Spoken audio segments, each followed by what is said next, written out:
출구 없는 극단 정치, 여기서 문을 열겠습니다. 구교영의 정치비상구 시작합니다. 안녕하십니까, 구교영입니다. 6.3 지방선거가 끝나고 민주당은 차기 전당대회 준비에 한창입니다. 현재 김민석, 송영길, 정청래 3파전 구도가 굳어지고 있는데요.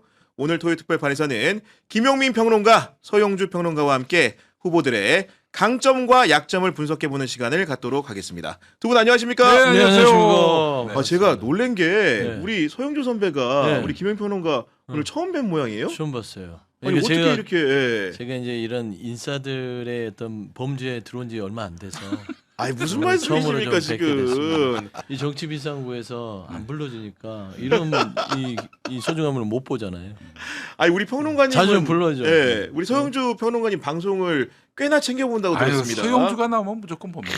아, 진짜예요? 일단 기본적으로 아 뿌듯해. 평론도 평론이지만 DJ를 하셔도 되겠어. 아 목소리가 너무 멋있어. 그래요? 그리고 외모도 훌륭하시 아, 심지어 그럼, 네, 그럼. 저희 네. 같은 사람들이 낄 종작 아니시죠? 네. 보니까 이건 또 지금. 종자야. 지금 이 공천 떨어진 사람한테 지금 할 소리.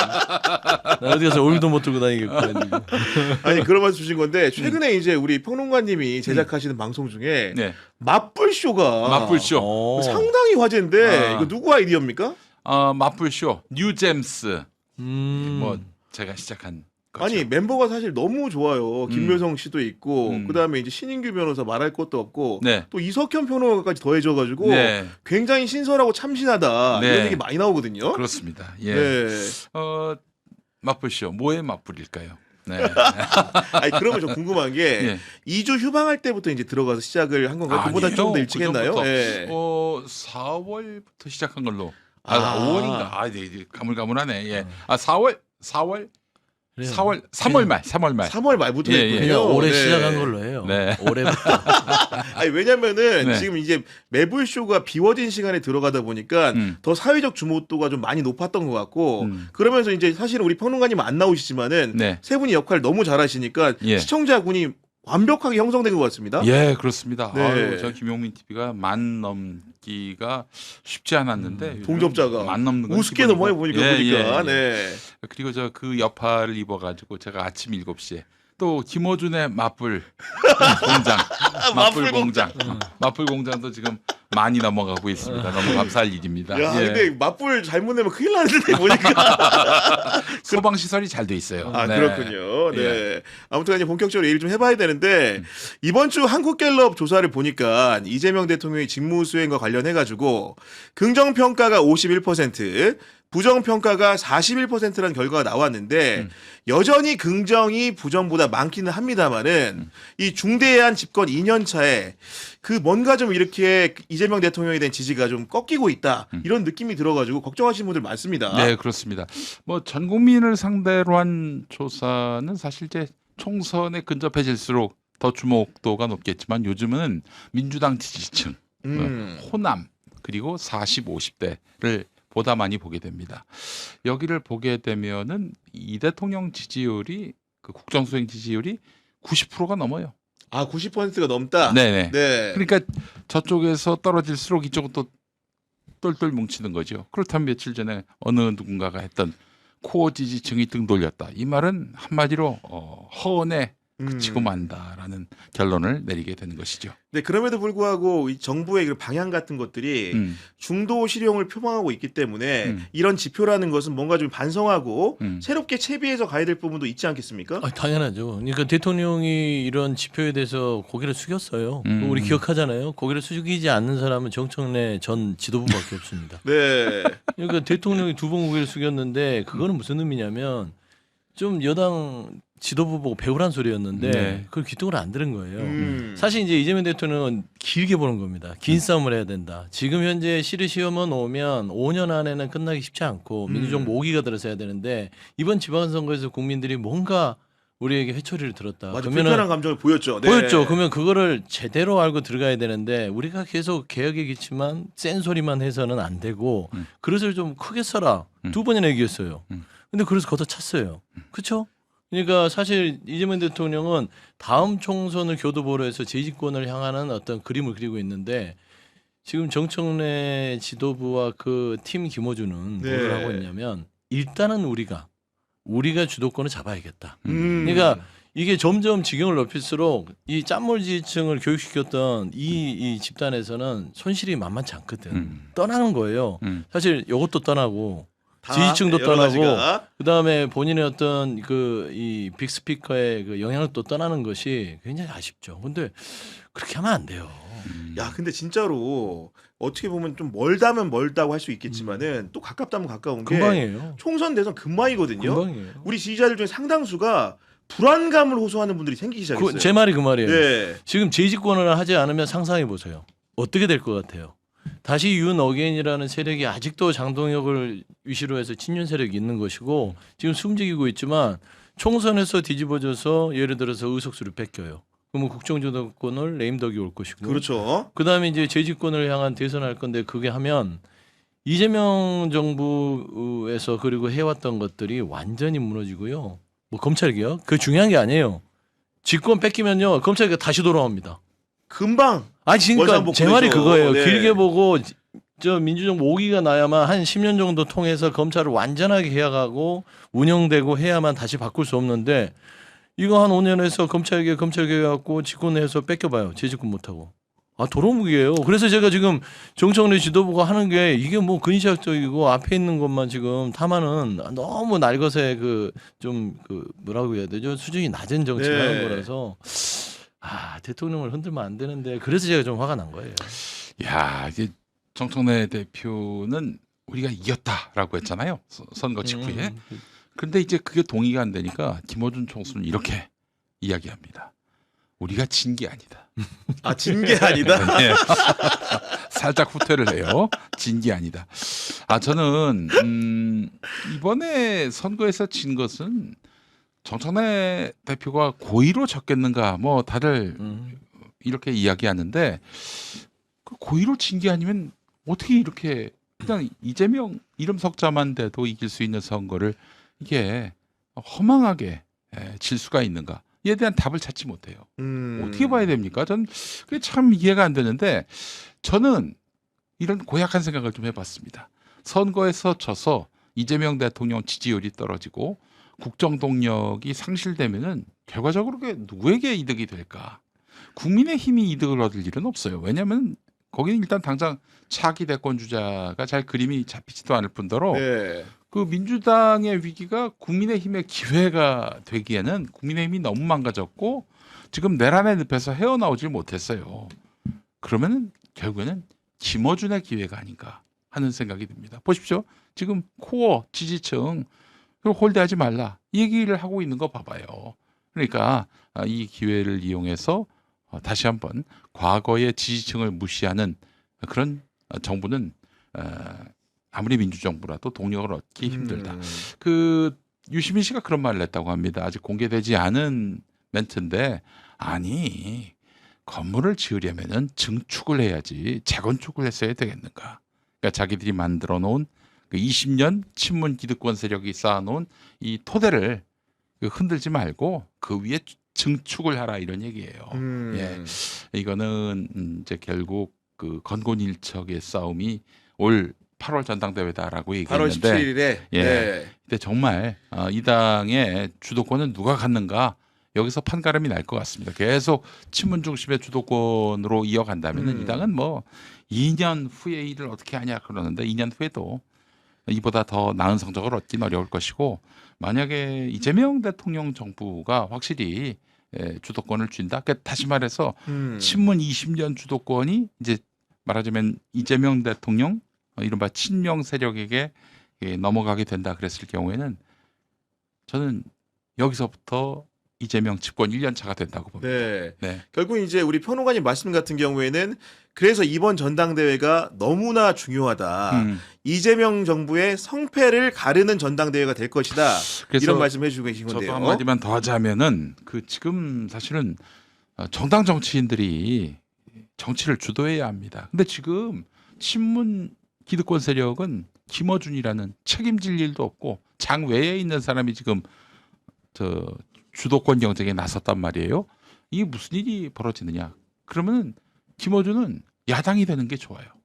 그 이석현 평론가가 한 말이 있습니다. 김어준은 정치적 군수업자다. 군수업자는 평화 상태에 가난해집니다. 전쟁이 벌어져야 돼요. 분쟁 상태가 돼야 해요. 그래야만 자기의 어떤 그런 뭐 힘을 과시할 수 있고 또 세를 규합할 수 있고 그렇단 말이죠. 그래서 이제는 정당 대 정당의 어떤 대결 구도, 네. 힘겨루기가 이어져야 정치가 정상으로 간다. 김어준이라는 아무 책임지지 않는 권력이 책임지는 권력과 싸움이 붙을 때에는 책임지는 권력이 이겨야 한다. 제가 그 점을 강조하면서 이연사 힘차게 외치는 바입니다. 네. 아, 연장선상에서 네. 우리 평론가님 보시기에는 이번 전당대회는 이재명 정부에게 좀 어떤 의미가 있다고 분석하십니까? 저는 그 이재명 정부를 빼고 다 빼고요. 그다음 등장인물 이름도 다 빼고 뭐 이재명, 뭐 유시민, 김어준, 뭐 싹 다. 정청래, 송영길, 김민석 다 빼고 그냥 구도만 보죠. 정치 구도만. 대통령이 지금 집권한 지가 1년 한 23일 됐어요. 그리고 지방선거의 위기를 통해서 2년 차는 새롭게 전환을 통해서 국민들한테 뭔가 다시 지지를 얻으려고 해요. 대통령입니다. 대통령이 어떤 자리예요? 모든 국민이 뽑아줬죠. 그렇죠. 그 나라에 대한 그 전반적인 큰 책임을 지고 있는 분이단 말이에요. 근데 지금 현재 이 대통령의 자리를 집권 여당 내에서 한 세력이 흔들어요. 그냥 그것만 흔들어요. 그러면은 국민들한테 뭐가 득이 돼요? 대통령을 흔들지 않은 게 득이 되잖아요. 아니, 그럼요. 당연합니다. 네, 그런 선거가 됐다. 구군이 걸린 전당대회가 돼버린 거예요. 그래서 등장인물로는 우리가 함수관계를 풀면 재밌게 이야기를 할 수 있으나 큰 축에서는 지금 김어준 씨나 유시민 작가나 이런 분들이 정청래 전 대표가 하는 일이 뭐냐면 대한민국을 흔들고 있다. 본인들의 권력을 쟁취하기 위해서. 저는 그 부분이 우려스러운 거예요. 아하. 그러니까 뭐 이재명 대통령 편이다. 뭐 누구 편이다 이게 아니라 사실 기본적으로 우리 국민들이 안정적으로 국정의 수혜를 받으려면 대통령이 안정적으로 가야 되고 집권 여당이 그래서 뒷받침을 하라고 있는 집권 여당이에요. 그게 우리가 ABC라고 얘기했는데 지금 정청래 전 대표 지도부 쪽에서는 사실 대통령이 뒷덜미 잡고 있잖아요. 그 자기들 마음대로 움직이려고 하는 거예요. 그리고 그 이 힘의 원천을 지금 김어준, 유시민 이 두 빅스피커와 그동안 야당과 어려웠을 때 민주당을 지탱해줬던 뭐 본인들이 말하는 코어 지지층인지 모르겠으나 네네. 핵심 당원들과 그런 이 지지층을 가지고 계속해서 이제 본인들의 권력 쟁점으로 쓰는 말이에요. 고약하죠. 그렇죠. 그래서 차라리 국민의힘이 그랬으면 이거는 좀 다른 문제예요. 근데 진보 진영의 분열을 초래하면서까지 왜 대통령을 흔드는지. 그러니까 비판은 자유라니까요. 지적할 수도 있어요. 이재명 대통령님 지금 하는 국정 운영이 독단적입니다. 얘기할 수 있어요. 아니 그건 개인의 어떤 판단에 있어서. 그렇습니다. 네. 근데 대통령을 흔들면서 지적하면 안 돼요. 대통령의 자리를 굳건하게 해주면서 이런 방향으로 가세요라고 충분히 할 수 있는데 지금 하는 거 보면 싸움박질하는 것 같아요.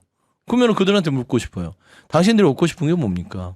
그러면 누구한테 잘 보이고 싶은 거예요? 그러면 본인들한테 부와 권력을 주는 코어라는 그런 본인들의 코어 지층에만 잘 보이기 위한 지금 싸움을 하고 있어요. 대통령은 모든 국민의 어떤 그렇죠. 혜택을 주기 위해 싸움을 네. 하고 있어요. 이 싸움은 너무나 명분이 그들에게는 없는 거거든. 그래서 욕을 먹는 거예요. 나는 그렇게 지금 보고 있는 네. 거라서 뭐 지역적인 문제야 제가 비판하겠으나 큰 그림에서는 지금 정말 우리 진보 중에 못된 짓을 하고 있다. 그리고 우리 평론가님 같은 경우는 민주당에 평생 몸담으셨기 때문에 그렇죠. 직업 정치인으로 소명을 가진 분들을 많이 평소에도 뵐 텐데 실제로 민주당에 속한 정치인들은 현재 상황을 좀 어떻게 진단합니까? 저하고 같은 생각을 많이 해요. 그래서 최근에 보면은 이제 문재인 전 대통령도 똑같은 생각으로 지금 현재 이재명 대통령을 만나는 것을 알고 있고 고민정 의원도 지금 뭐 보면은 저쪽 그 김어준이나 유시민 정청래 쪽 아니라고 지금 선언하고 있는 게 그런 겁니다. 그 윤건영 의원도 그래 보여요. 윤건영 의원도 그렇고 뭐냐면 도매급으로 데려가지 말라는 거야. 그리고 제가 최근에 보면 정청래 전 대표가 지금 그 현타가 온 게 엊그제 김민석 총리가 얘기했던 보안수사권 폐지 그냥 무력화시켜버린 그렇습니다. 거 그 현타 네. 왔고 두 번째는 이재명 대통령이 승부사는 게 문재인 전 대통령을 7월 1일 만나서 해버린 거예요. 동시에 들어가지. 그러면 정청래 대표가 제일 우려한 거는 이재명 대 정청래 구도는 본인은 정말 최악이죠. 뼈도 못 추려요. 네. 네. 그런데 뭐를 해야 되냐. 문재인 전 대통령 소환해서 그냥 말하자면 이재명 대통령 대 전 대통령의 싸움으로 세력 간의 싸움을 붙여놔야 이게 얘기가 되거든. 지금 그 수가 깨지기 직전이에요. 그렇죠. 그러니까 네. 지금 아마 지금 뭐 어떻게 해야 될지 지금 머리가 아플 거예요. 지금 보니까 우리 평론가님 같은 경우에는 이재명 대통령, 네. 이재명의 정치를 연구도 했고 오랫동안 봐왔는데 네. 정청래 이런 식의 공격이 시작됐을 때 이재명 대통령 마음속으로 여러 가지 고난의 행군을 하신 분이기 때문에 대비를 했을 것 같은데 네. 그 반격 카드가 하나둘 나오고 있다고 보십니까? 네, 그렇습니다. 네. 어제 그 이 대통령, 그러니까 녹화일 기준으로 어제죠. 목요일에 대통령이 문재인 대통령과의 만남을 이제 발표했고, 그렇죠. 또 아울러 이제 김민석 총리가 발표하긴 했습니다만은 보안 수사권 폐지와 관련한 형사소송법 개정은 국회에 넘긴 거 아니겠습니까? 민주당에게 넘긴 거예요. 이 모든 것들은 이 정청래가 깔려고 했던 이런 전선을 완전히 무력화하는 것이고, 무력화시킨 거죠. 평폐화한 것이고, 그래서 이제 정청래로서는 반야 심경이 아니라 반명 심경이라고 불리는 밤 9시에 멘붕선언을 낸 것이라고 저는 봅니다. 근데 제가 저 이재명 전문가이기도 하지만 아니, 그럼요. 김어준 전문가입니다. 김어준 좀 네. 사실 더 그게 더 전문가죠. 네, 원래는. 그 속에 들어갔다 나온 거나 마찬가지인데 그 여러분들이 좀 많이 아셔야 될 게 정청래 전 대표에 대해서 김어준 총수가 의리를 지킬 것이다라는 믿음은 일단 접으시는 게 좋겠다. 그러니까 김어준과 정청래의 관계는 동지 관계가 아닌 거예요? 네, 그렇지 않아요. 왜요? 그 전에 그 박원석 전 의원이 그런 말씀하시더군요. 네. 주종 관계라고. 주가 정청래겠습니까? 아닙니다. 뭔 맥락상 주는 김어준이고 종이 정청래인데요. 그 종청래인데 그 기본적으로 자기에게 이득이 되지 않으면 버립니다. 버려요. 그러니까 실제로 이제 같이 일하시면서 그런 느낌들을 받았기 때문에 솔직하게 말씀하시는 겁니까? 그렇습니다. 네. 예. 그 정청래는 설마 나를 전당대회 국면에서 외면하겠는가? 내가 거의 유일한 카드인데 나가서 김민석이든 송영길이든 이길 수 있는 유일한 카드인데 나를 버리겠나 이렇게 생각할지 모르는데 김어준 총수는 버리고요. 야, 그래요? 김민석과 송영길과도 손잡을 수 있고 유연한 사람이다. 어찌 보면 저는 이 코어론이라고 하는 것이 대통령 지금 상황이 이렇게 됐으니까 내 도움도 좀 받아가시면서 같이 갑시다.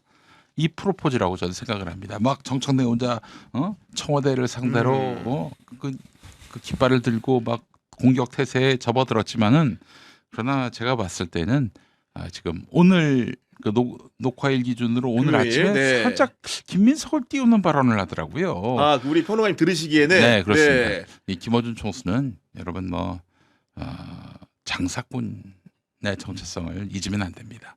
그분을 설명할 때 이해할 때. 예, 그렇기 때문에 아니 지금 집권 1년 차에 대통령과 각을 세우고 네. 싸운다? 뭐 적대 세력도 아닌데 그거는 김어준 총수 머리에는 있지도 않는 시나리오입니다. 이건 저도 궁금해서 여쭤보는 건데 음. 기본적으로 이제 김어준 공장장이 어떤 식으로 그러니까 어휘나 조어 같은 걸 하는지를 제가 모르니까 과거의 경험에 비춰서 설명을 해달라는 말인데 코어 지지층 이런 말을 방송에서 아침에 들고 나오잖아요. 네. 예를 들면 그걸 혼자 골똘히 생각해서 그런 언어의 창출을 통해서 얘기를 하는 겁니까? 아니면 혹시 주변에 그런 문제들을 상의하는 사람들과 충분한 논의와 수기 끝에 방송에서 얘기를 하는 겁니까? 그 ABC론 이야기했을 때 유시민 작가 그때가 이제 올 3월 18일인데 매불쇼에서 똑같은 표현을 썼습니다. 코어 지지층. 코어 지지층이 A라는 거 아니에요. 한마디로 네. 얘기해서 이미 유시민 작가가 얘기를 했고 그래서 팀 김어준 안에서는 이미 그 단어가 굉장히 통용되고 있는 그런 그렇군요. 보편적인 네. 어휘다 이렇게 보시면 됩니다. 그러니까 말하자면 자신의 어떤 지지 기반, 지지 세력을 말하는 건데 네. 유시민하고 김어준에게는 추종하고 있는 이런 사람들이 바로 코어 지지층이라고 보시면 되고 이들이 친문이자 친명이고 오랜 세월 민주당을 지켜온 주인공들이다라고 말은 하지만 속으로는 내신자 이렇게 생각을 할 거예요. 네. 지금부터 이제 천천히 어쨌든 후보군 몇 면이 추려졌기 때문에 네네네. 하나하나를 따져가면서 그분들의 강점, 약점 이런 것들 짚어볼까 하는데 먼저 말 나온 김에 정청래 전 대표부터 한번 가보도록 하겠습니다. 일단 우리 서용주 평론가님은 네. 민주당에 당연히 계셨기 때문에 네네네. 정청래 사람 오래 봤을 거고 그 사람의 장점은 좀 뭐라고 생각하십니까? 일단 그 입이에요, 입. 입이 장점이다 이게. 그러니까 그게 이제 화가 되기도 하고 장점이 되기도 하는 게 이게 정치가 말로 하는 거라서 이 말에 대한 언어적인 유의에 대해서는 뭐 나름대로 본인의 있어요. 네. 닉네임이 당대표라는 그런 닉네임도 얻을 만큼 야당인 시절에는 그래도 좀 잘 싸웠던 부분이 있는데 그게 또 화가 돼서 말을 함부로 한다고 해서 예전에 한번 공천에서 잘린 적이 있어요. 아, 그렇죠. 그렇죠. 네. 그러니까 자기의 가장 큰 이 정치적인 무기는 입인데 저는 사실 그 입으로 이번에 또 망하지 않을까 싶고 두 번째는 일단 현혹을 잘해요. 선동. 아, 현혹과 선동에 능하다. 그러니까 프레임이나 선동, 현혹 이런 걸 잘하는 것들이 결국에는 이분이 이제 그 맹신하는 민심의 척도 거기에서 많이 아이디어를 얻는다더라고요. 아, 딴지에서 딴지에서 아이디어 포인트들을. 그렇죠. 네. 딴지가 지금 흐름이 이런다면 거기에서 이렇게 가면 나에게 정치 이득이 된다라는 거가 있어서 사실상 저는 그 두 가지가 장점이라기보다는 뭐 단점인데 본인에 있어서는 정치적인 무기로는 입하고 딴지 두 개가. 입하고 딴지가 장점이다. 왜냐하면 딴지를 잘 활용하면 경선이나 이런 데서는 굉장히 유리한 고지를. 단단한 지지자들이 모여 있으니까. 그렇죠. 네. 그래요. 아니, 우리 그 김용인 평론가님 보시기에는 그 정청래 전 대표의 최대 강점 뭐라고 평가하십니까? 저는 이렇게 평가합니다. 그분은 이제 야당하고 싸울 때 잘 싸우잖아요. 네. 뭐 조금도 상대방이 뭐 거칠게 나오더라도 눈 하나 깜짝하지 않고 맞대응하는 거, 그 실력과 그리고 우스갯소리를 잘해요. 아, 우스갯소리를. 네, 뭐 조금 좀 젊은 사람들에게는 코드가 맞지 않더라도 우스갯소리를 그건 잘한다고요. 맞아. 예. 이 두 가지 말고는 정치적 쓰임새가 없는 분이에요. 안타깝게도 너무 슬픈 이야기고 그리고 나이가 들어서인지 모르겠습니다만은 딴지 게시판 중독은요 그냥 간과할 일이 아닙니다. 그 얘기했잖아요. 민심의 척도라고 네. 딴지 게시판이 그 비슷한 말을 한 사람이 있습니다. 유시민 작가. 자기 음. 낚시 채널에서 뭐라고 얘기했냐면은 낚시 유튜브에서 우리나라 정치인들은 다 딴지 게시판 들어가 봐야 된다. 아, 그런 비슷한 말 했어요? 국회 본회의장에서 주식은 보지 말고 딴지는 보게 해야 한다. 그래요? 얼마나 좋은 글들이 많이 올라오는지 모른다. 딴지 일보에 올라오는 기사는 난 안 읽고 게시판에 올라온 글들만 본다. 있어요. 육성으로 있어. 아니, 근데 동영상이 최근에 있어. 게시판에 올라온 글들 보면 상당히 문제시 될 만한 글들이 많은데 네. 그런 글들이 지금만 쓰여진 게 아니라 과거에도 쓰여졌을 거 아닙니까? 그러니까 뭐 김어준, 정청래, 유시민 이 사람들은 지금 딴지 게시판 중독자들이기 때문에 그 딴지 밖에 있는 시민들과 소통이 안 되고 자기들만의 세계에 갇혀가지고 그러니까 딴지 게시판에 올라오는 글들만이 민심이고 코어고 그리고 민주당을 사랑하는 사람들이고 내란 척결을 주장하는 사람들이고 이렇게 일체화가 돼 있어요. 그 굉장히 심각하고 간과해서는 안 될 문제입니다. 이 딴지 게시판 못 보게 해야 돼요. 예, 지금 가장 큰 문제라고 저는 생각을 하고 뭐 나온 김에 제가 또 정청래 전 대표와의 또 한때 좀 잘 지내시잖아요. 보니까. 네. 그럼요. 뭐 한 두어 달 전까지 친했는데 이거 정말 그 관계가 저에게 있어서는 이 대통령과 각 세우면 그 순간 원수예요. 그 저기 예전에 정봉주 전 의원과도 그랬고, 네네. 네. 그 예전에 성남시장일 때, 예. 그리고 정청래 의원이 최고위원일 때, 아, 그러니까 2016년이었습니다. 16년. 예. 네. 저 17년이었나? 하여튼 그 김어준 씨가 하는 그 방송 그때는 아마 그 파파이스일 거예요. 파파이스인가요? 파파이스죠. 네. 한겨레에서 했던 거. 네. 예. 그때 이제 한날에 이재명 시장, 정청래 의원이 나왔어요. 한꺼번에. 그 지금 무대에는 이재명 시장이 나가서 김어준하고 이제 토크를 나눈 중이었고 대기실에서 정청래 그렇겠죠. 의원하고 예. 저하고 이제 대화를 나누는데 그 제가 또 이재명 시장에 대해서 정말 민주당의 미래를 엮어갈 대선 주자냐 했더니 좀 굉장히 좀 표정이 어둡더니 그렇지 않다라는 식으로 얘기하면서 그 이유가 2016년 총선 때 그때 2015년 2016년엔 낙천이 됐고 네. 2015년에는 그 저기 공갈 발언 때문에 코너에 몰렸잖아요. 주승용 최고위원한테 맞아요. 그렇게 하여튼 그 굉장히 날선 얘기를 했었고 그래서 그 때문에 난리가 났었고 이제 본인 자신은 또 윤리심판원에 넘어가기도 하고 그랬는데 그 무렵에 자기가 이제 이재명 시장한테 좀 도와달라고 요청을 했는데 이 시장이 한참 또 인기가 있던 그 시기였는데 자기가 그렇게 부탁을 했음에도 불구하고 외면했다. 그런 얘기를 또 하더라고요. 아, 개인적인 서운함을 사석에서 표출했군요. 그러니까. 네네네. 네. 담배를 태우면서. 네. 네. 그래서 두 분이 뭐 옛날부터 뭐 이재명을 지키고 뭐 하여튼 뭐 정청래와 가까운 사이고 그거는 그렇지 않아요. 그 저기 당 대표가 되고 이재명 그 대통령이 그리고 그분이 수석 최고위원이 되면서 한때는 조금 좀 가까워졌는지는 모르겠지만은 네.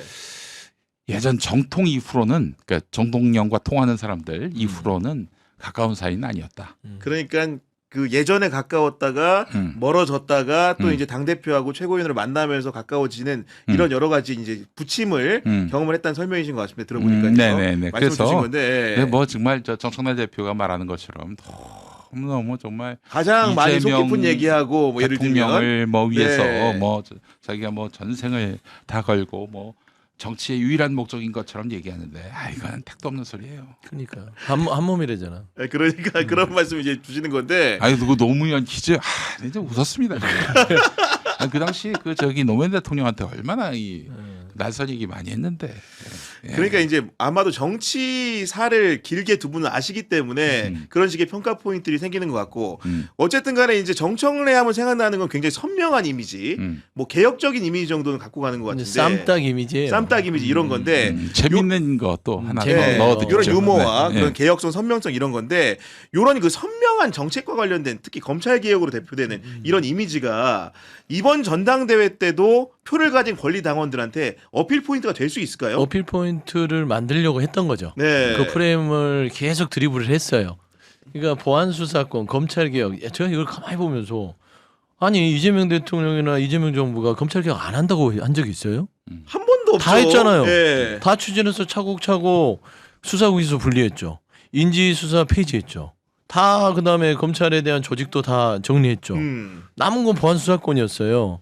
그러니까 이재명 대통령이나 뭐 이 정부가 검찰 개혁을 안 한다고 생각한 적이 없는데 갑자기 정청래 대표가 보안 수사권은 폐지를 가지고 폐지를 안 하면은 검찰 개혁을 반대하는 사람, 네. 폐지에 찬성하면 검찰 개혁을 찬성하는 사람, 이분론적 프레임을 걸었던 거예요. 그러니까 저는 사실상 정청래 전 대표 입장에서 이걸로 이번 전당대회에서 한번 그 이 코어 지지층을 추동을 해서 승부를 보겠다 했는데 아니나 다를까 그걸 다 간과하고 바로 그냥 무력화 시켜버린 거예요. 좋아 폐지해. 그랬더니 이제 어제 막 뭐 환영한다고 했다가 뭐냐 뭐 이거 떠넘기는 거 아니냐. 맞아 그런 얘기 그러다가 했다가 갑자기 야 이거 조석이 7월 17일까지 합시다. 뭐 빨리 해야 된다. 뭐 이러다가 난 무슨 말을 하는지 모르고 갑자기 처음에는 환영한다고 해서 이거 한 역공을 당했구나. 그 정도는 이제 생각을 했어요. 그리고 이제 검찰 개혁은 그렇게 해서 국회에서 뭐 시간 절차대로 가면 돼요. 끝. 근데 이 부분에 대해서 지금 시간 싸움을 놓고 지금 다시 이제 프레임 전선을 가려고 했는데 안 통할 것 같은 거지. 그렇지. 그래서 저는 일단 검찰 개혁은 지난 박찬대 후보와의 전당대회에서는 먹히는 프레임이나 유효했지만 네. 이거를 또 팔아먹으려면 이제 당원들이나 코지층이 두 번 안 속아요. 이제 요거를 이제 뭐 빨리 해야 된다. 이게 정부 때문에 빨리 못하게 된다. 이런 걸로 이제 빠져나올 것 같지만 본질적인 게 끝났어요. 그래서 저는 지난번에도 저는 박찬대 후보하고 붙었을 때 사실 안정적인 국정 운영을 위해서는 박찬대 후보가 되는 게 훨씬 낫다라고 제가 주장했던 바 정청래 지도부에 대한 미움을 온갖 받았지만 그러니까 뒤끝 있더라고. 여러 가지로. 뒤끝 네. 있더라고. 아니 심지어 어떤 의원 같은 경우에는 그 자기를 섭섭하게 했다고 생각해서였는지 그 인사를 해도 인사도 안 받았다. 맞아요. 그래요. 정청래 인사를 대표가. 해도 안 받았다. 예. 아니 뭐 그래요.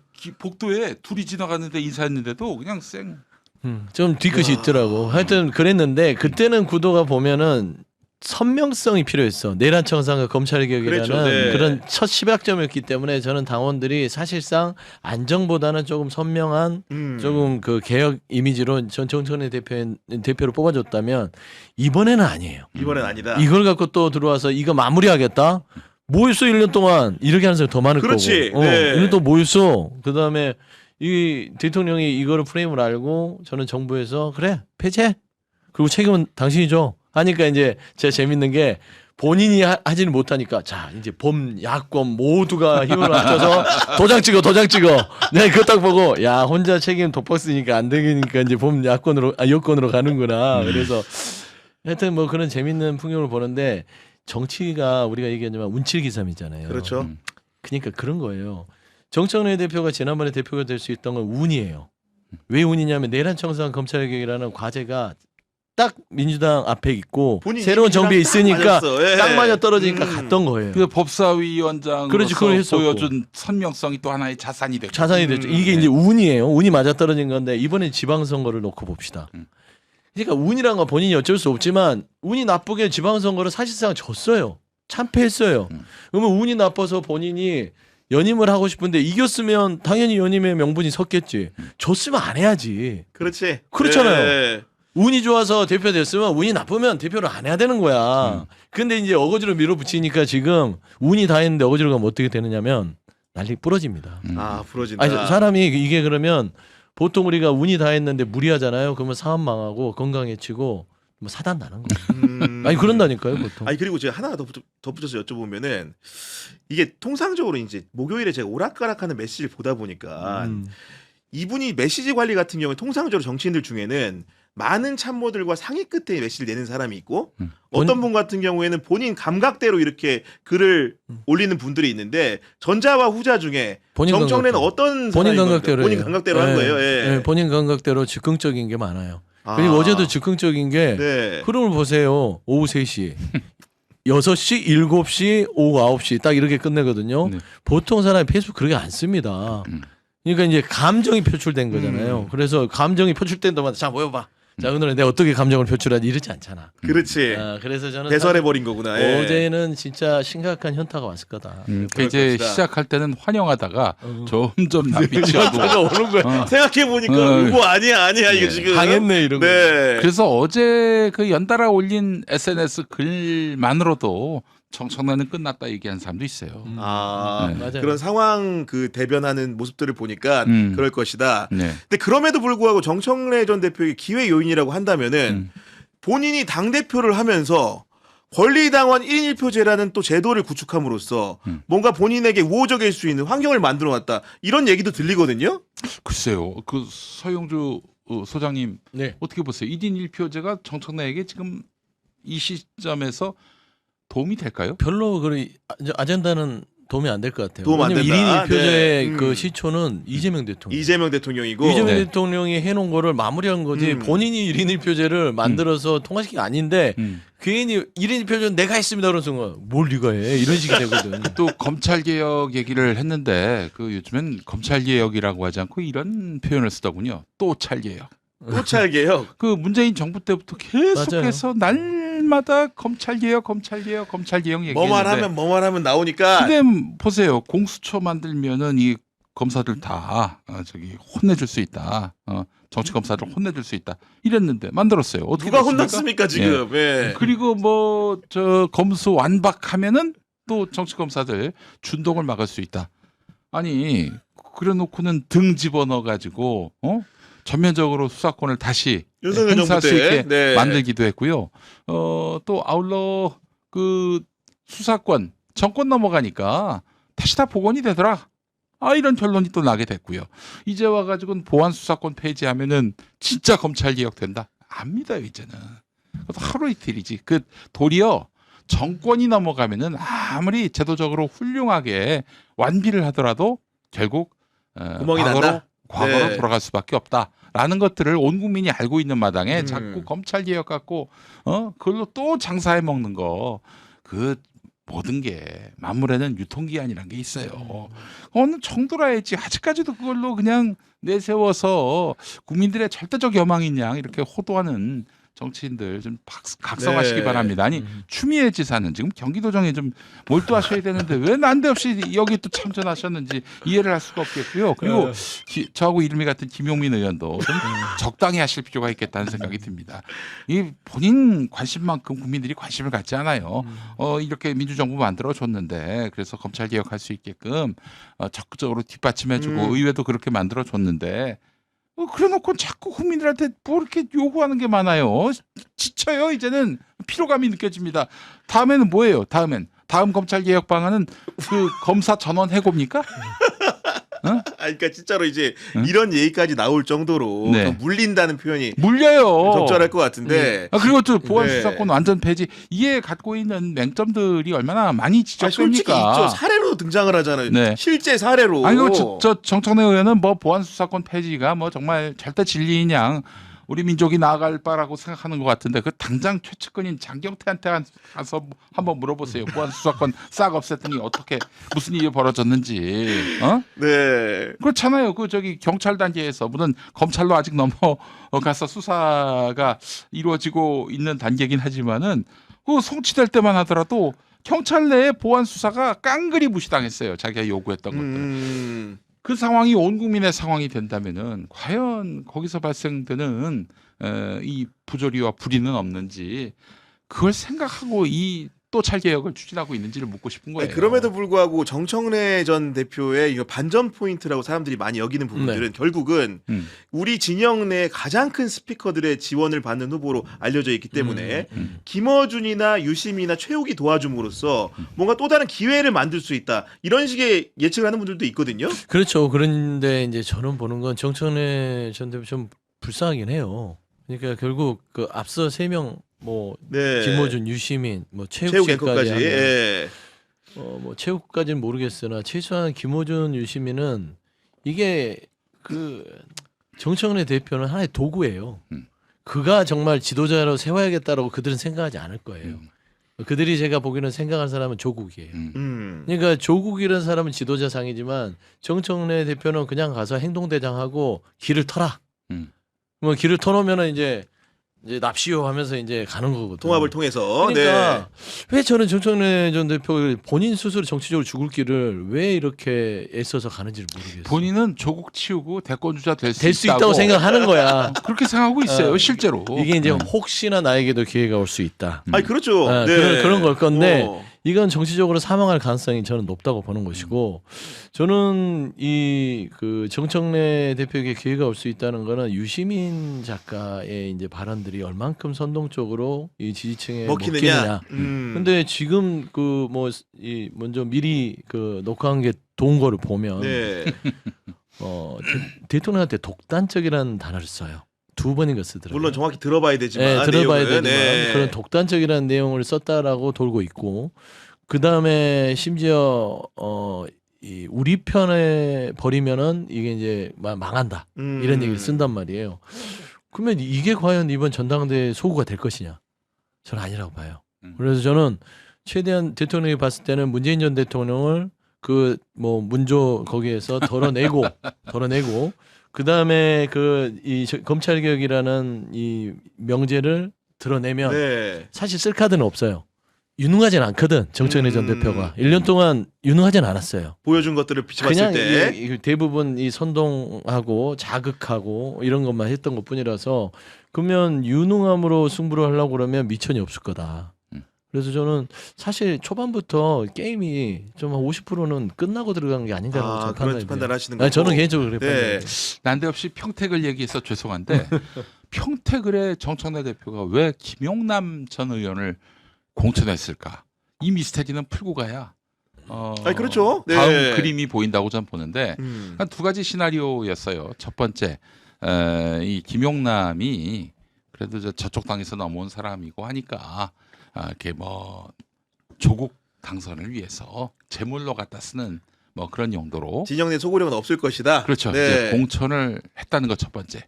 2번째 김용남 의원이 굉장히 요란했어요. 2019년 조국 사태 당시에 네. 그 자유한국당에서 조국에 대한 검증 이 담당자였어요. 본인 입으로 책임자였어요. 많이 얘기했죠 또. 아이고 미디어 앞에 많이 나왔죠. 그래서 조국하고 붙여가지고 김용남이 조국에 대한 대대적인 네거티브를 통해서 결국 당선되면은 자긴 좋은 거 아닙니까? 공천한 정청래는 좋은 거 아니에요? 아니 그렇죠. 이겼으면 이기면 좋죠. 예. 뭐 저기 뭐 누이 보고 뭐죠? 그다음에 그 하여튼 여러 가지로 그 일석이조의 효과예요. 또 하나의 이조가 뭐냐? 그럼 바로 조국이란 대권 주자 날리는 거죠. 거기서 낙선돼 보세요. 김용남에 의해서 낙선이 되면은 이제 조국은 기회가 없을 재기불능의 테니까. 상태가 되는 거죠. 그렇다고 김용남이 대권 후보로 나올 일은 없을 것이고 그렇다면은 조국도 날리고 자기 대권 주자로서의 어떤 음. 정체성은 강화되고 그 정청래의 생각이 그거 아니었을까 조심스럽게 네. 추측해 보고 있습니다. 그러니까 이런 말을 통해서 정청래 전 대표에 대한 평가는 어느 정도 한 것 같고 음. 그러면 이제 화제를 김민석 총리로 넘겨가지고 얘기를 좀 해봐야 되는데 네네. 우리 평론가님 보시기에 김민석 총리는 어떤 점이 가장 큰 강점입니까? 아무래도 대통령의 신임이죠. 네, 절대적인 신임. 아니 대통령이 김민석 총리에 대해서 취임 1주년 기자회견 때 했던 발언들 또 그 전날에 강훈식 비서실장이 이제 김 총리가 곧 그만두고 한성숙 씨를 대통령이 총리로 지명했다라고 했을 때 보여줬던 평가한 지난 부분들. 1년 동안의 성과는 김 총리 덕이다. 이렇게 얘기한 걸로 봐서는 이거 이보다 더 강력한 메시지가 있을까? 전당대회에 대한 대통령의 구상을 가장 명징하게 보여줬던 것이고 그게 너무 강했던지 유시민 씨가 또 그랬다는 거 아니에요. 당무 개입하지 말라고. 아, 물론 그것도 정확하게는 비디오를 봐야지 알 수 있는 내용이긴 합니다만은 그러면 이제 이런 얘기 해주죠. 당청 관리 능력이 굉장히 뛰어날 것이다 이런 말 해주신 건데 우리 서영주 평론가님은 좀 어떤 점이 김민석 총리의 장점이라고 보십니까? 비슷해요. 일단은 이재명 대통령이 굉장히 신임하는 사람이구나라는 이미지를 가지고 지금 정치에 다시 복귀를 하는 거고 두 번째는 사실 유능함 같아요. 총리를 하면서 유능함이다. 네, 본인의 어떤 여러 가지 업적을 통해서 지금 정청래 전 대표가 가지고 있었던 것과 대비가 되잖아요.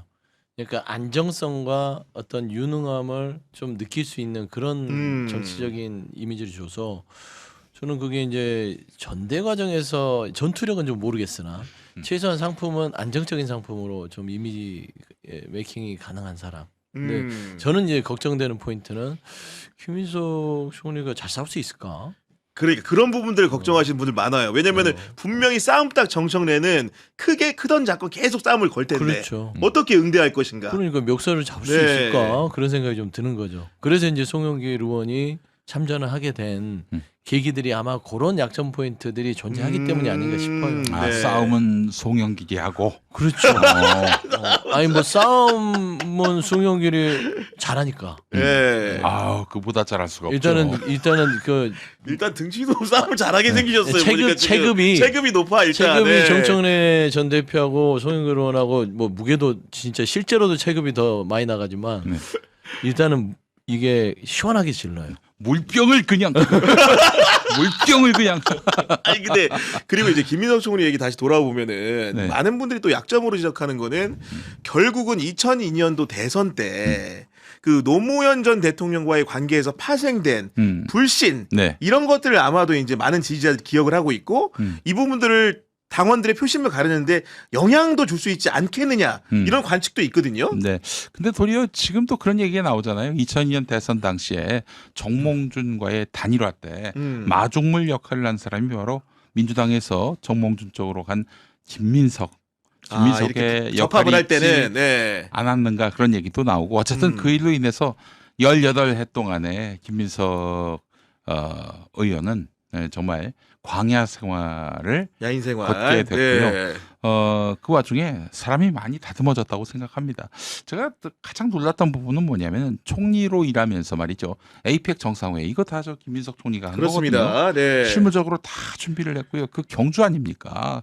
거의 뭐 퇴근하다시피 그렇게 출퇴근하다시피 경주를 오갔던 그런. 근데 본인 자신은 에이펙의 성공적 개최에 대해서 단 한 번도 광을 팔지 않았어요. 공치사하지 않았다. 전혀 네. 공치사하지 않았어요. 그거를 이재명 대통령이 확인시켜줬습니다. 국무회의 때.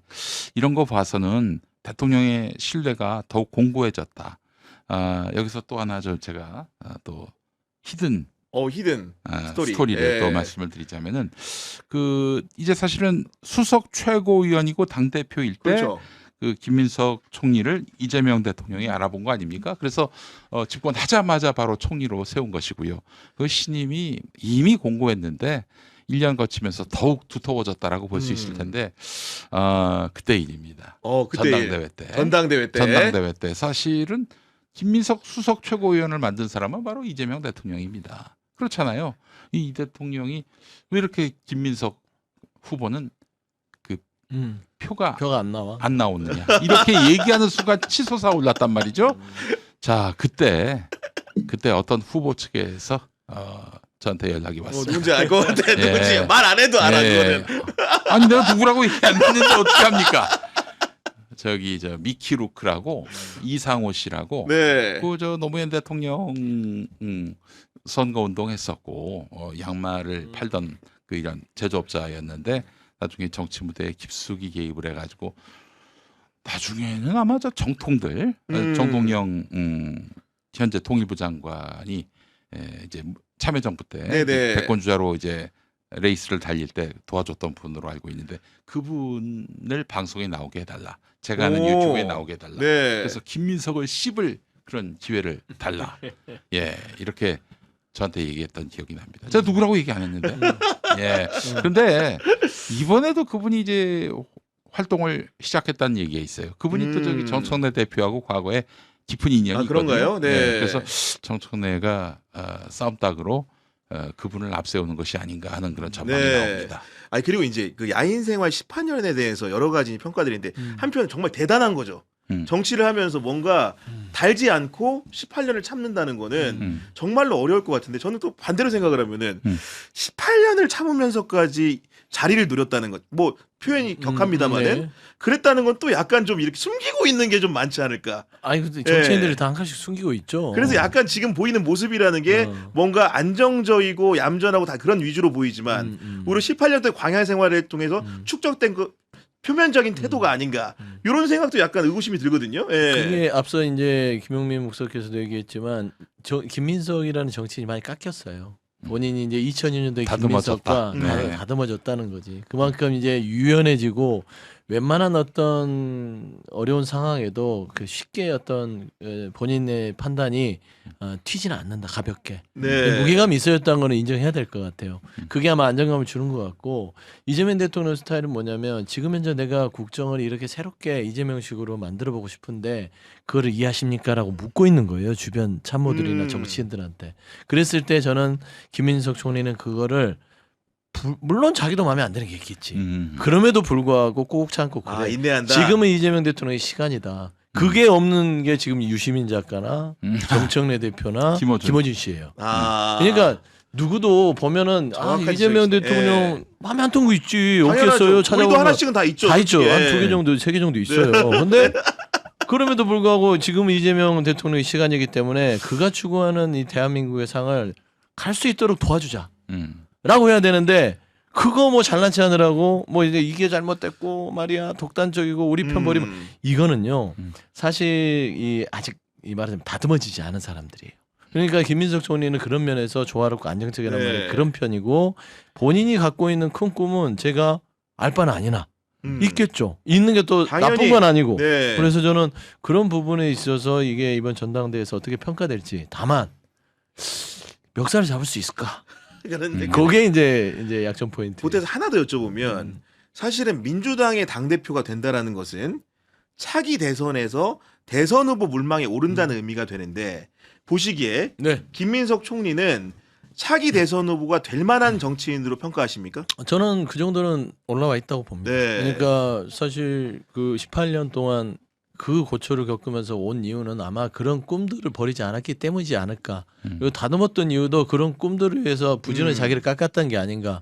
그게 이제 사실 지도자 수업을 스스로 한 거라고 보면 되는 것이고 뭐 이제 그 이후에 이제 송영길 의원도 나오겠지만 이분도 마찬가지예요. 네. 사실상 뭐 육선 의원에다가 그렇죠. 인천시장도 했고 3년간 그 돈봉투 의혹을 지난 윤석열 정부에서 해서 나갔다가 선당호사 와서 돌아오고 다시 돌아오고 개항을 또 대통령을 위해서 양보하고. 던져주고 뭐 하여튼 네. 히스토리들이 결국에는 갖춰진 거예요. 그러면 이런 분들은 사실 그 지도자급에 올라왔다고 평가하는 게 맞죠. 자연스럽게 이제 송영길 의원으로 이제 넘어오게 되는데 우리 그 김용민 평론가님하고 송영길 의원은 개인적으로 좀 어떤 관계입니까? 예, 뭐 저기 뭐 인터뷰도 하고 뭐 네. 각별한 관계고 또 과거에 한 분과 함께 저기 그 윤석열 사도운동에 나섰죠. 아, 그 한 분- 분과 함께라는 건 누구랑 같이? 그분은 지금 감옥에 가신 분인데 그래요? 변모 씨라고. 아이고 너무 웃음 물었나? 예. 그 이게 오고 아니, 치고 뭐 계신데 저는 뭐 아무튼 그때나 네.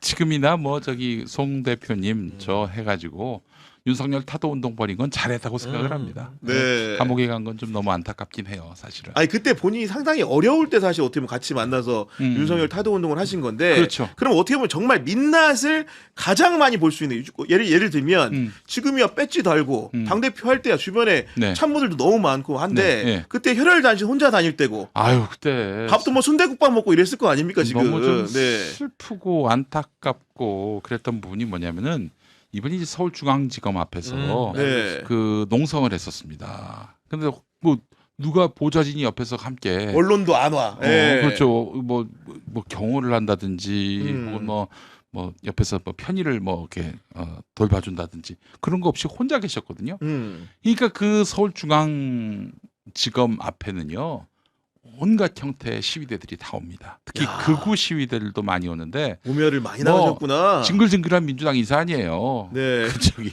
저 송영길 대표 같은 경우에 그럼 막 와가지고 모욕 주고 야. 멱살 잡고 막 그렇게 시비 걸고. 시비 걸고 어떻게 그걸 견뎠을까? 그럼에도 불구하고 그분은 꿋꿋이 있었고 거기서 그냥 가만히 앉아만 있었던 게 아니라 거기 찾아온 모든 사람들을 다 일일이 상담까지 하고 그 이야기를 경청하고 그래서 사실은 지금 뭐 유시민 작가가 비난하고 있는 한 맥락 중에 하나가 그 이 백신 코로나 백신 맞아. 건과 관련해서 예. 음모론을 퍼뜨리고 있다라는 식으로 송영길 전 대표를 비난하고 있는데 백신으로 인해서 돌아가신 분들 많이 있어요. 실제로 분향소도 광화문 인근에 차려졌죠. 네. 네. 그래서 그분들 이야기를 다 듣고 뭐 그냥 코로나 그 방역을 문재인 정부가 너무너무 잘했다 이런 것만 우리가 알고 있잖아요. 거기에 그 가려진 어떤 여러 가지 아픈 사연들 이런 것들도 네. 경청했고요. 그래서 광야에서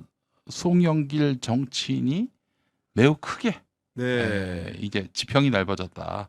인식의 지평이 넓어졌다라고 생각했던 부분이 바로 그 중앙지검 앞에서의 그 고행 일이 아니었나 하는 생각이 들거든요. 한 가지 궁금해지는 게 그렇게 이제 같이 고행을 하셨으면은 옥고를 치러 이제 들어가셨잖아요. 네. 그때 우리 그 평론가님이 이 면회도 가셨습니까? 면회 가지는 않았어요. 그것까지는 아닙니다. 예.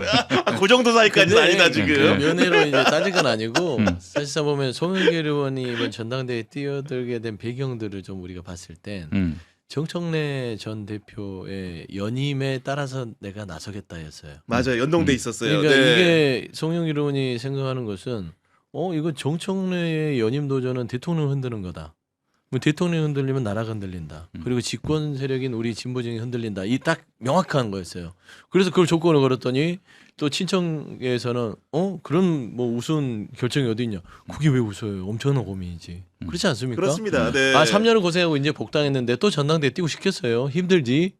그래서 저는 그런 어떤 그 중진 의원의 고뇌를 그런 식으로 너무 가볍게 여기는 것도 좀 아닌 것 같고 두 번째는 송영길 의원이 지금 보면은 김민석 총리보다는 조금은 대통령에 더 후광이 덜 있다고 이제 맞아, 우리가 그렇게 판단이 느끼는 되기 사람도 때문에 있어요. 네. 그 흐름선에서는 그렇게 두각이 안 나타나는 것 같지만 각종 여론 지표를 보면 송영길 의원이 없으면 이게 또 어떻게 될지 모르는 지표로 나타날 수 있어요. 그럴 그렇죠. 수 있습니다. 네. 네. 1대1 대결 구도가 1대1 대결 경우. 같은 경우. 그래서 송영길 의원의 이 역할 자체가 결국 이 정청래 전 대표의 그 말하자면 투쟁성을 누를 수 있는 김민석 총리가 안 가지고 있는 약점 포인트를 채워주고 네.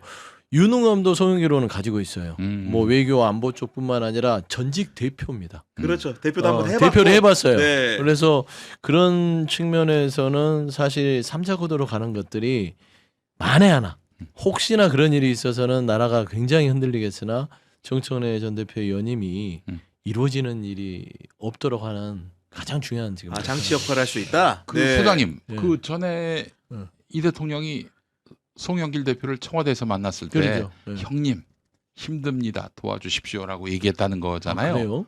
예. 그런 보도가 뭐 비싸게 나왔나요? 예. 네네네. 장성철 소장도 그렇게 얘기를 했고 그는 장성철 소장의 그냥 전원인 걸로. 뭐 약간 전원이 좀 있습니다만 어쨌든 간에 예. 도와주십시오 형님 이런 말이 실제 있었다면은 그게 어떤 뜻일까요? 그러니까 저기 나가지 말고 저기 내각에 들어와서 좀 수고 좀 해주십시오 이런 뜻인지 아니면은 우리가 지금 상상하는 대로 3자 대결 구도에서 페이스메이커로 뛰어가지고 이게 정청래의 연임을 네. 막아주십시오라는 뜻인 건지 저는 좀 잘 그게 어떤 이렇게 분석을 못 이거는 하겠어요. 뭐 전혀 근거는 없는 건데 음. 그 지난번에 공천 문제로도 네. 뭐 개항을 나가냐 연수감 나가냐 할 때도 음. 미국 갔다 온 다음에 딱 결정이 됐거든요. 음. 이번에 공교롭게도 물론 국회의장 특사긴 합니다만은 미국에 가 계세요 지금. 그렇습니다. 또 들어와서 또 어떤 얘기를 할지가 너무나 궁금한 겁니다. 그래서 아마 들어와서는 뭐 출마 선언을 하겠죠. 네. 뭐 하는 거는 맞는 것 같고 그다음에 지금 보니까 6월 말쯤에 전북에 다 모이더라고요.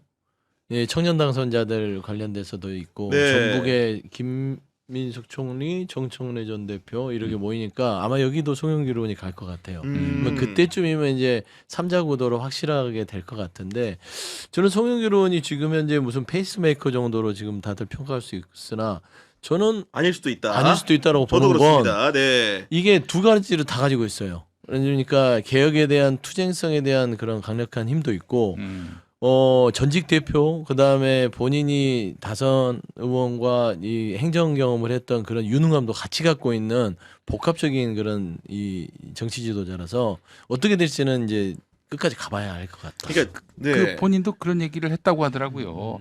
내가 왜 페이스메이커냐. 그렇지. 예. 그분 성격 아는 분들은 다 어떻게 나왔는지 알 것 같아 그 말이 지금. 그러니까 예. 이런 상상도 한번 해봤으면 좋겠어요. 본선에 그 이제 결선에 가니까. 김민석, 송영길이 올라간다면. 한 번도 안 해봤는데 그거는. 저는 네. 그게 가능성이 있다고 봐요. 가능성. 김민석 대 송영길로 붙는다. 네, 그러면은 이건 정말 알 수가 없을 것 같아요. 우리 그래도 우리 평론가님 정치구려 좀 있으신데 그 감각적으로 그냥 뭐 과학적인 관측을 요구하는 게 아니라 네. 둘이 붙으면 누가 이길 것 같습니까? 그래도 대통령 신임에 달리지 않았을까요? 저는 사실 결선에 김민석, 송영길이 올라간다는 거는 그 정청래가 떨어진다는 것은 대통령의 신임이 없기 때문에 상상할 수 있는 거라고 보거든요. 최대 변수가 신임이기 때문에. 아니 지금 정청래 전 대표는 안 나가는 게 좋아요. 정말 그 자신을 위해서도 안 나가는 게 좋을 것이고 저는 어느 시점 가면은 도저히 이게 데이터상으로는 가망이 없다 그러면은 김어준이 드랍하라고 할지도 몰라요. 그러니까 이제 이게 이제 송영길 의원을 좀 평가했을 때는 김민석, 송영길 이렇게 가면 가장 아름다운 그 이 집권여당 지도부가 탄생하는 겁니다. 저는 누가 되더라도 상관없다. 그리고 두 번째 이제 이거 논의인데 아까부터 얘기하려다가 요즘에 뭐 문조털려고 얘기하잖아요. 네네. 근데 문재인 대통령은 좀 이제 뺄 때가 됐다. 맞아요. 거기에다 이제 문에다가 문정복을 넣어야 돼요. 왜 그러냐면 왜 문정복을 넣어야 되는 게 아니, 너무 그걸 높이 무게감은 좀 없는 분 그러면 아닙니까? 뒤로 빼요. 조톨레유문 이렇게. 근데 왜 제가 그걸 넣어야 된다고 생각했냐면 엊그제 최고위 발언을 듣고 깜짝 놀란 게 아니 한 배를 탄 게 아니라 대한민국의 선장은 이재명 대통령이고 민주당의 선장은 정청래 대표. 야, 그건 좀 이거 말이 되는 소리예요? 솔직히 한 얘기하면 배에서 저도 선장이 두 명이에요. 그러니까 같은 배에서 역할이 다르다고 얘기해야지. 그러니까 예. 같은 배에서 역할이 다르다고 얘기되는데 각자 살림하는 거예요 지금. 그러니까. 그런 생각을 갖고 가는구나. 그래서 지난 1년이 이렇게 시끄러웠구나. 라는 거를 스스로 자백해 버린 거야. 맞아요. 그래서 예. 이거 이분 너무 솔직한데? 그래서 제가 이제 원래 조털레오를 하려다가 문을 넣은 김에 거기 문정복 의원으로 이제 해자. 왜냐하면 죄 없는 문재인 전 대통령 거기 넣으면 네. 이게 세력간의 싸움은 진보 진영의 분열입니다. 안 맞아. 된다. 그거는 바깥에서 보시기에도 오늘부터 국민이 이제 보시기에도 빼는 게 네. 좋겠다. 그런 말씀 주신 거고. 근데 제가 우리 평론가님 말씀 듣다 보니 어떤 생각 드냐면은 송영길 그 의원을 좀 좋게 표현하자면은 양자의 장점을 다 취한 사람이기도 하다. 예를 들면은 투쟁성 측면에서는 검찰과 언론과 잘 싸우는 이미지가 정청래 못지않게 있고, 그렇죠. 또 반대로는 이재명 대통령에게 지역구를 내줄 만큼 또 네. 대통령의 일부 신뢰를 얻고 있기 때문에 예. 그런 양자적인 중립적으로 보면은 가운데 있는 사람일 수도 있겠다. 네. 이런 생각도 들긴 들거든요. 예. 전통적인 민주당 정치인 같지만 가장 또 그 어떤 세태 변화라든지 민심의 흐름에 민감해요. 가장 적극적으로 입장을 취하는 그런 정치인으로 저는 봅니다. 그 과거의 힘과 세력에 기대는 사람이 정청래 전 대표라면은 네. 송영길은 오래된 정치인, 뭐 심지어는 정청래보다도 더 오래된 정치인이지만은 새로움에 있어서는 민감함에 있어서는 결코 뒤지지 않는 네. 그런 민심 감수성이 있어요. 맞아요. 그리고 하나 더 해가지고 최근에 이제 뭐 유이재명이란 조언을 놓고 막 이렇게 갑론을박이 많았는데 음. 그런 세력권에 분류된 정치인들 예를 들면은 김용남 후보라든가 네. 그리고 김상욱 시장 같은 경우에도 음. 송영길 그 의원은 음. 자기 여러 가지 의견 같은 것들 질타 같은 것들을 무릅쓰고 정말 진심으로 가서 도와줬어요. 네. 맞아요. 제가 보면은 네. 그런 모습이 남다르게 느껴졌어요. 그게 예. 이재명 대통령이 얘기한 큰 그릇이잖아요. 네. 그렇게 품어야 된다. 데려왔으면 눈치 보지 않게 해줘야 되는 것들이 우리 진보 진영의 지경을 넓히는 거지. 눈치 보기 만들면 돼요. 눈치밥 먹이면 돼요. 뭐 하려 데려왔고 뭐 하려고 그러면은 우리하고 같이 힘합시다 그래요. 네. 그럼 누가 오겠어 눈치밥 먹이면. 그게 음. 저 사실 평택을에서의 그 조국당이 주로 펌프질했지만은 이 정체성 논쟁이 저는 서울하고 영남에 바이러스처럼. 보수층들 민주당에게 이제는 좀 표 줘도 되나라고 생각했던 사람들을 등 돌리게 만든 요인이었다고 봅니다. 네. 아니, 정청래 대표는 본인이 공천해놓고는 김어준 방송 나가서 어떡하냐 본인이 그만두지 않으면은 무책임한 말을 했죠. 그거는. 이 진짜 이거는 정치를 그만둬야 될 발언이라고 저는 생각을 네. 합니다. 당 대표 연임 택도 없고요. 정치를 그만둘 발언이라고 저는 봐요. 근데 이제 그 송영길 의원 너무 상찬만 할 수는 없으니까 한 가지만 짚고 넘어가면 우리도 다 아는 것처럼 그이 또 최고의 예를 들면 약점? 성격적으로 약간 보면 되게 불같은 성격을 가지고 계시고 음. 그러니까 주변에 이제 평가 중에 안 좋은 평가를 굳이 꼽으라고 한다면은 뭔가 남의 말을 좀 이렇게 잘 안 듣는 것 같은 이미지가 일부 있어 보이기도 하고 제가 잘 알아요 단점을. 그래 단점 좀 얘기해 보세요 좀 이렇게 아니, 기자들이 얘기를 많이 하더라고. 기자들이 얘기한 단점 뭐냐면 사람이 정이 없어 보인다. 원래 정이 많은데 이게 참 별로 아는 체를 잘 안 해요 사람을. 근데 그게 뭐 사람 무시하는 거에 아닌데 그 어떤 좀 이렇게 살갑게 하는 정치인의 그런 게 없어요. 그러니까 스킨십 뭔지 알죠? 정치, 스킨십이 예. 좀 떨어져서 날 무시하나 하는 거 하나 있고 두 번째 여전히 뭔가 좀 그 뻣뻣하다.